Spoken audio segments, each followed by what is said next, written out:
என் இனிய உறவுகள் அனைவருக்கும் இனிய காலை வணக்கம். இன்றைக்கி நம்ம பார்க்க போகிறது நிலக்கடலை பருப்பில் தாங்க வடை பண்ணியிருக்கிறோம். வித்தியாசமான சுவையில் ரொம்பவே டேஸ்ட்டாக இருக்குங்க.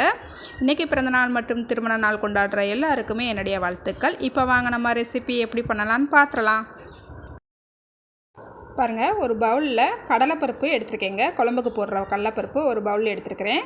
அதே மாதிரி பவுல்லேயும் ஒரு கப்பு நிலக்கடலை பருப்பு எடுத்துருக்கிறேன். இப்போ ரெண்டையுமே தனித்தனியாக ஒரு பவுலுக்கு மாற்றிக்கிட்டு நல்லா தண்ணி ஊற்றி இதை 2-3 தடவை நல்லா கழுவி எடுத்துக்கலாங்க.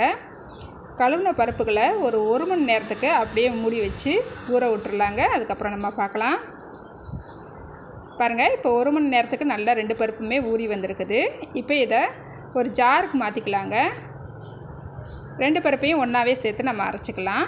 இப்போ இந்த பருப்பை எப்படி அரைக்கணும்னு சொல்கிறேன். தண்ணி எதுவும் சேர்க்கக்கூடாதுங்க.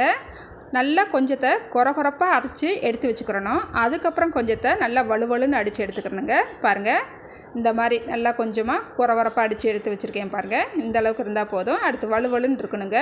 இப்போ இதை ரெண்டையுமே ஒரு பவுலுக்கு மாற்றிக்கலாம். 2 பல்லாரி வெங்காயத்தை பொடிசாக கட் பண்ணி வச்சுருக்கிறேன். 2 பச்சை மிளகாவையும் பொடிசாக கட் பண்ணி வச்சுருக்கிறேன். கொஞ்சமாக மல்லிச்செடி கட் பண்ணி வச்சுருக்கிறேன். இதையும் சேர்த்துக்கலாங்க.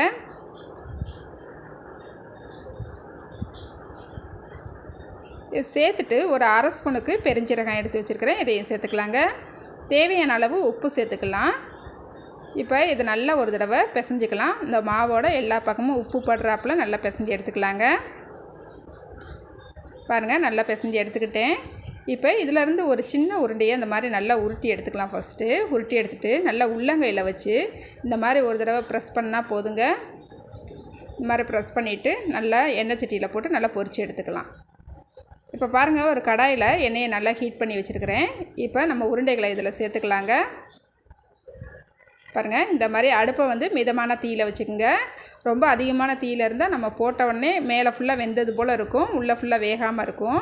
அதனால் மிதமான தீயில் வச்சு நம்ம இந்த வடையை பொரித்து எடுத்துக்கலாங்க.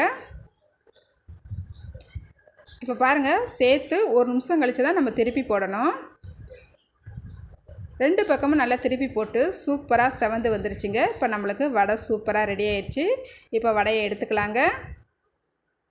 இது போல் நான் எல்லா வடையும் போட்டு எடுத்துக்கிறேங்க. பாருங்கள், நம்மளுக்கு வடை ஃபுல்லாக சூப்பராக ரெடி ஆயிடுச்சுங்க. நிலக்கடலை பருப்பில் செஞ்சுருக்கிறது அந்த வடை டேஸ்ட்டு சூப்பராக இருக்குங்க. பாருங்கள், எவ்வளோ மொறுமொறுன்னு செமையாக வந்திருக்குங்க. வித்தியாசமான சுவையில் இருக்கும். நீங்களும் ஒரு தடவை இது போல் செஞ்சு பாருங்கள். ரொம்பவே சூப்பராக இருக்குங்க. சாயங்கால நேரத்தில் ஒரு டீயோட இந்த வடையை செஞ்சு சாப்பிடுங்க. இந்த வடைக்கும் டீக்கும் அப்படியே சாப்பிடும் போது அப்படி சூப்பராக இருக்குங்க. மிஸ் பண்ணாமல் நீங்களும் ஒரு தடவை இது போல் செஞ்சு பாருங்கள். செஞ்சு பார்த்துட்டு எப்படி வந்துச்சுன்னு மறக்காமல் கமெண்ட்டில் சொல்லுங்கள். இந்த வீடியோ உங்களுக்கு பிடிச்சிருந்தால் லைக் பண்ணுங்கள், ஷேர் பண்ணுங்கள். புதுசாக பார்க்குறவங்களா இருந்தால் என்னோடய சேனலை சப்ஸ்கிரைப் பண்ண மறந்துடாதீங்க. பாய். அடுத்த ஒரு ரெசிபியில் பார்க்கலாங்க.